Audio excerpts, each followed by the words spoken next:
धाकड़ Hindu YouTube channel में आप सभी का स्वागत है। आज हम बात करेंगे ये तंत्र मंत्र, डाकनी, पिशाचनी, इन सब के बारे में क्या सच है, क्या रहस्य है।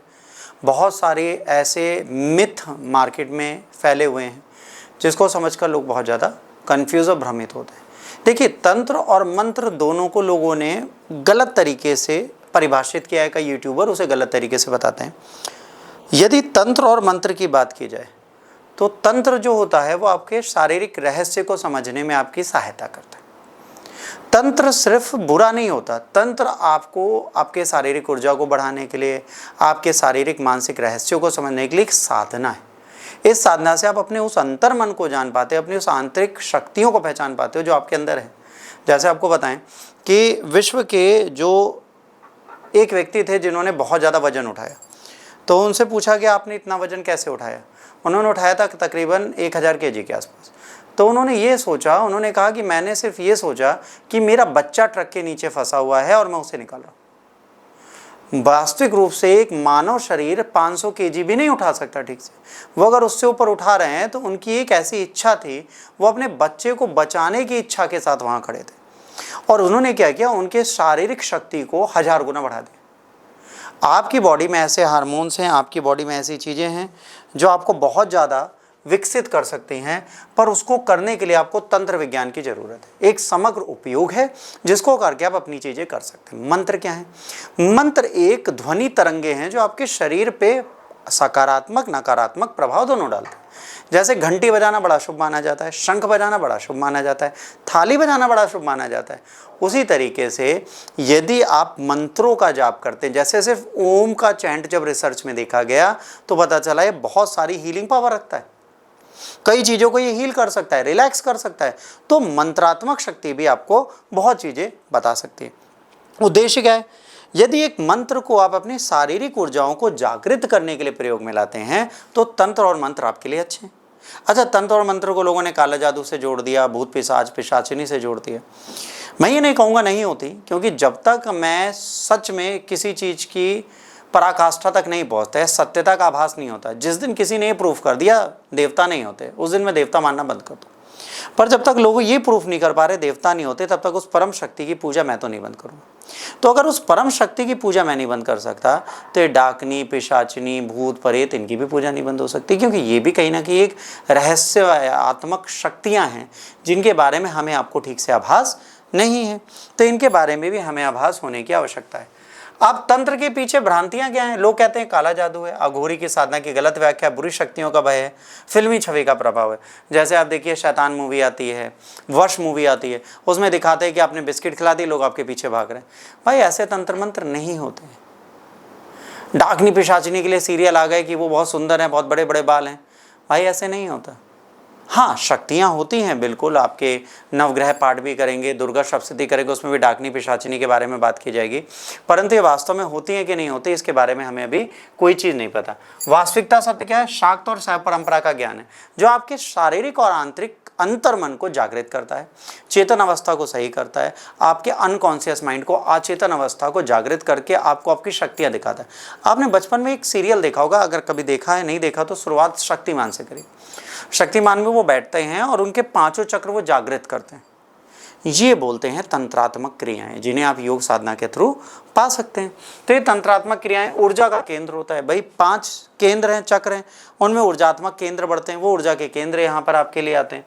चेतना की जागृति होती है, आप सही गलत पहचानने लगते हैं और प्राकृतिक शक्तियों पर नियंत्रण आपके पास आ जाता है। अब ऐसा नहीं है कि प्राकृतिक शक्तियों पर नियंत्रण का मतलब है कोई बाह्य शक्ति आपका साथ नहीं देगी, बिल्कुल देगी, बट उसके लिए आपको शारीरिक रूप से बहुत ज़्यादा सुदृढ़ और मानसिक रूप से बहुत ज़्यादा मजबूत बनना पड़ेगा। अब पिशाचिनियों की बात करें तो पिशाचिनी होती हैं, खतरनाक मिथिक है। पिशाचिनी देवी को देखा जाए तो हृदय चक्र में अधिशास्त्री मानी वाली देवी है। ये संवेदनशील है और खतरनाक है। ये आपके हृदय चक्र में विराजमान है। तो अगर आप इसको जागृत करोगे तो आपका अंतर्मन आपको ऐसी शक्तियां दे देगा, आप कार्य कर पाए। कर्ण पिशाचिनी, कान द्वारा गुप्त ज्ञान और जानकारी प्राप्त करने के लिए दिव्य शक्ति का आह्वान किया जाता है। यहाँ कोई पिशाचिनी आपके साथ नहीं चलेगी। यह ऐसा ज्ञान होगा जो आपको अंतर्मन से, अंतर चेतना से, दिव्य शक्ति से आपको चीजें बता देगा। इसके बाद आता है साधना काल। अब सबसे इंपॉर्टेंट चीज़ है, जब कर्ण पिशाचिनी या किसी भी पिशाचिनी को आपको जागृत करना है, इवन यक्षिणी को जागृत करना है, तो किसी भी साधना को 11 या 21 दिन करना ही पड़ता जैसे पिशाचिनी और यक्षिणियाँ पीपल के पेड़ पे पाई जाती हैं। अब आपको लगता है कि हम एक साधना कर लेंगे बिना गुरु के, तो आप एक छोटा सा काम करिए। इंडियन स्टैंडर्ड टाइम मोबाइल में सबका सेम होता है 1:32 पे प्रतिदिन। क्या करिए, 2 साबुत गांठ हल्दी की और 1 गुलाब ले जाके पीपल के पेड़ के नीचे रखना प्रारंभ कर दीजिए। 1:32 पे एग्जैक्ट आपको उसके नीचे रखना है और चुपचाप वापस आ जाइए बिना पलटे।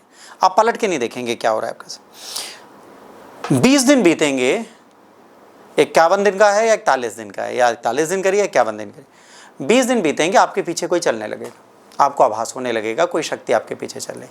पर यदि आप डर गए, आप उनसे डर गए, तो आपकी मृत्यु भी हो सकती है, आप पागल भी हो सकते हैं। तो साधनाएं करने का तरीका है, 11 दिन करिए, 21 दिन करिए, 51 दिन करिए, 61 दिन करिए, 41 दिन करिए। ये साधनाओं का एक तरीका बनाया गया, उन साधनाओं को उसी के अकॉर्डिंग हमें करना है। अब सोच लीजिए, आप इन पिशाचिनियों को जागृत करने जा रहे हैं और आप इनकी साधना कर रहे हैं, पर इनकी साधना में कुछ ट्विस्ट आ गए।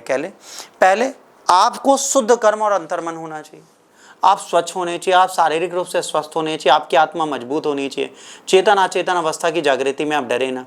आपको एक छोटी सी बात बताएं, हम लोग पूजा करते हैं और कहते हैं भगवान कभी दर्शन दो। आपकी धूप बत्ती जल रही हो, उसी से धुआं अचानक से बड़ा हो जाए और आपके सामने भगवान प्रकट हो जाए, आधे लोग तो मर जाएंगे डर के मारे, क्योंकि हमारा शरीर यकीन मान चुका है, हमारी आत्मा यकीन मान चुकी है कि परमात्मा में दिखेंगे। जब धूप बत्ती से परमात्मा दिखने लगेंगे, आधे लोगों के प्राण निकल जाएंगे। भगवान के दर्शन दुर्लभ नहीं, असंभव है इस मानव जाति को, क्योंकि हम पहले ही डरते हैं, हम नहीं चाहते वो हमारे सामने आए, हम चाहते बस हमारा काम करते। बट अगर आप उन्हें चाहते हो आपके सामने आए, तो आपको बहुत ज़्यादा मेहनत उसके लिए करनी पड़ेगी, मान के चलना पड़ेगा। कौन नहीं करे? जो कमजोर हृदय वाले हैं, नशा रखते हैं, डरते हैं, भूत पिशाच परेश से डरते हैं, उनको ये साधना कभी नहीं करनी चाहिए।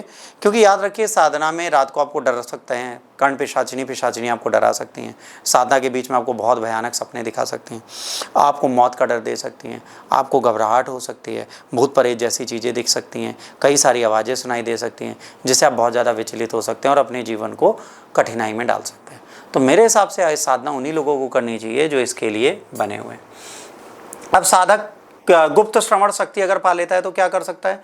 वह कोई भी छुपी हुई बात, रहस्यमयी बातें और कोई भी गुप्त योजनाएं कान में जान सकता है। मतलब अगर वो इस साधना को करेगा तो उसके कान में वो छुपी हुई बातें उसे सुनाई देने लगे। ठीक। और इसके बाद है आपका त्रिकाल ज्ञान। त्रिकाल ज्ञान क्या होता है?